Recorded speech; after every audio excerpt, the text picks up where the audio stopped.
ప్రియమైన సహోదరి సహోదరుడా, ప్రభువైన యేసుక్రీస్తు వారి నామం పేరిట మీ అందరికీ శుభవందనాలు. మరొక శ్రేష్టమైన దినమును ప్రభు మనకు అనుగ్రహించినందుకై దేవునికి మహిమ కలుగును గాక. చెడి వారాంతంలో మరి 6వ దినం ప్రభు సన్నిధికి వచ్చాం. ప్రియులారా, ఎలా ఉన్నారు? ప్రభు ఇచ్చే సహాయమును మేలును మీరు పొందుకొని సంతోషంగా ఉంటున్నారా? అయితే అది దేవుని కృప వల్లనే కలుగుతుంది. ఈ ఉదయకాలము పరిశుద్ధ గ్రంథంలో నుంచి 1 యోహాను రాసిన పత్రిక 3వ అధ్యాయం 22వ వచనం. మనం ఆయన ఆజ్ఞలను గైకొనుచు ఆయన దృష్టికి ఇష్టమైనవి చేయుచున్నాము గనుక మనము ఏమి అడిగినను అదే ఆయన వలన మనకు దొరుకును. ప్రియ సహోదరి సహోదరుడా, మనము ఏమడిగినను అది ఆయన వలన మనకు దొరుకును. చూడండి, ఆయన్ని అడిగితే ఇచ్చేటువంటి దేవుడు, ప్రతి వాటిని సమకూర్చేటువంటి దేవుడు, మనము ఏది అడిగితే అది అనుగ్రహించే దేవుడు. ఇదిగో అడుగుడి మీకు ఇవ్వబడును, తట్టుడి మీకు దొరుకును అంటున్నాడు లేఖనాల్లో. అడుగు వాటికంటే ఊహించు వాటికంటే అత్యధికముగా దయచేసేటువంటి మన దేవుడు.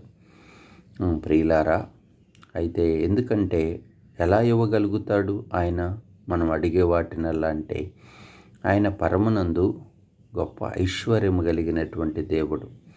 ఆకాశపు వాకిళ్లను విప్పి పట్టజాలనంత దీవెలను ఇచ్చేటువంటి దేవుడు. అవును కదా, అవును, వాక్యములో సెలవిస్తాడు ఆయన మన మంచి ఈవులను ఇచ్చేటువంటి దేవుడు. మనకు కలిగిన ధైర్యం ఏదనగా మనము ఏదడిగితే అది ఆయన అనుగ్రహించేటువంటి దేవుడు. అయితే దేవుని వాక్యం సెలవిస్తుంది యోహాను సువార్త 15వ అధ్యాయంలో కూడా, మీరు నా యందు మీరును మీరు మీ మాటలు నా యందును నిలిచి ఉండిన ఎడల మీకేది ఇష్టమో అది అడుగుడి, అది మీకు ఇవ్వబడుతుంది అంటున్నాడు. అంటే దేవుని వాక్య ప్రకారము ప్రభు మనం ఏది అడిగితే అది ఇవ్వాలంటే ఇక్కడ 2 మాటలు చెప్తున్నాడు భక్తుడైన యోహాను. 1, ఆయన ఆజ్ఞలను మనము గైకొనాలి.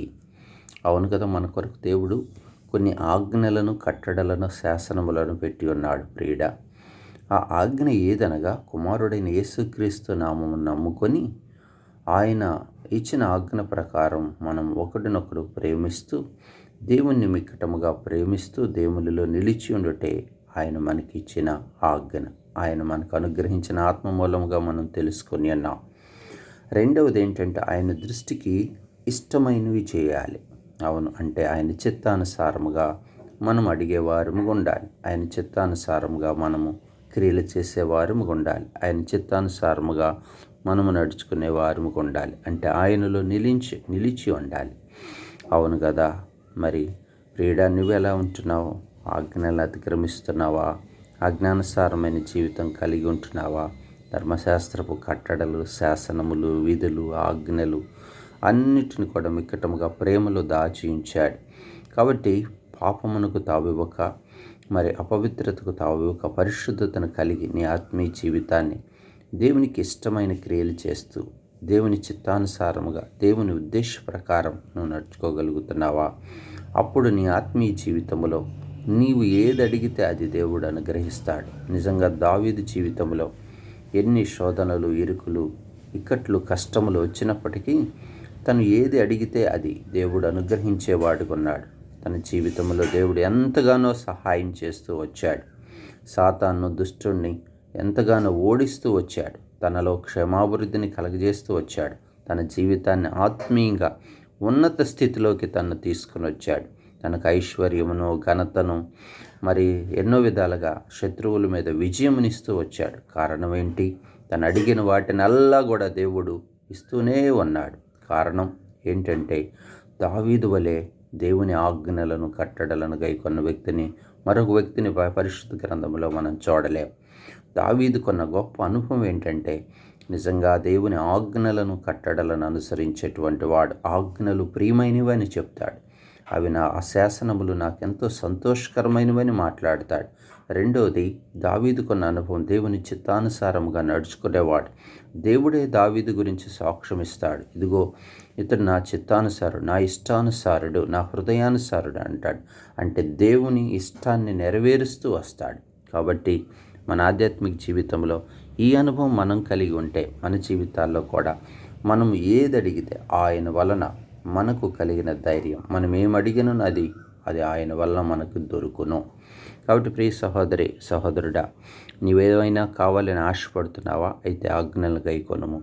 రెండవది, ఆయనకి ఇష్టమైనవి చేస్తూ ఉండు. ప్రభు నీవు అడుగు వాటినెల్లా కూడా నీకు అనుగ్రహించే దేవుడుగా ఉన్నాడు. ఈ అనుభవాన్ని మనం కలిగి ఉందాం. ప్రార్థన చేసుకుందాం. పరిశుద్ధుడా, ప్రేమ కలిగిన తండ్రి, ప్రియమైన ప్రభు, వేలాది స్తోత్రములు, వందనాలు. అవునయ్యా, మేము ఏది అడిగితే అది మీరు అనుగ్రహించేటువంటి దేవుడు. అయితే మేము నీలో నిలిచి ఉండి నీ ఆజ్ఞలను కట్టడలను గైకుంటూ నీకు ఇష్టమైన క్రియలు చేస్తూ మా జీవితాన్ని ముందుకు కొనసాగిస్తే తప్పక మీరు మేము అడిగే వాటికంటే ఊహించే వాటికంటే అత్యధికంగా దయచేసే దేవుడిగా మీరు మాకున్నారు. అవునయ్యా, మీరు కూడా మాకు సహాయం చేయం. మేము అడుగు వాటినల్లా పొందుకొని ఉన్నామని విశ్వాసం ద్వారా అడుగుచున్నప్పుడు మీరు మాకు సహాయం చేయండి. పరిపూర్ణంగా ఈ అనుభవంలో ఆత్మీయ సంఘంగా బిడ్డలను మేము మరి పరలోకపు ప్రతి ఆశీర్వాదమును, ఆత్మ సంబంధమైన ప్రతి వరమును పొందుకునే కృప మాకు దయచేస్తారని అన్ని జనుల రక్షణార్థమై ప్రార్థిస్తున్నా. సహాయం చేయం. అయ్యా, యవన కాల బిడ్డల భవిష్యత్తును దీవిస్తారని, జాబ్స్ కొరకు ఎదురు చూసే బిడ్డలు ఉన్నారు, సహాయం చేయం.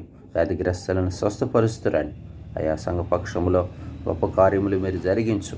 మీ నామానికే మహిమ తెచ్చుకోమని ఘనతా ప్రభావం మీకు ఆరోపించుకుంటూ కొద్ది చిన్ని ప్రార్థన యేసు నామములో అడుగుచున్నాం తండ్రి.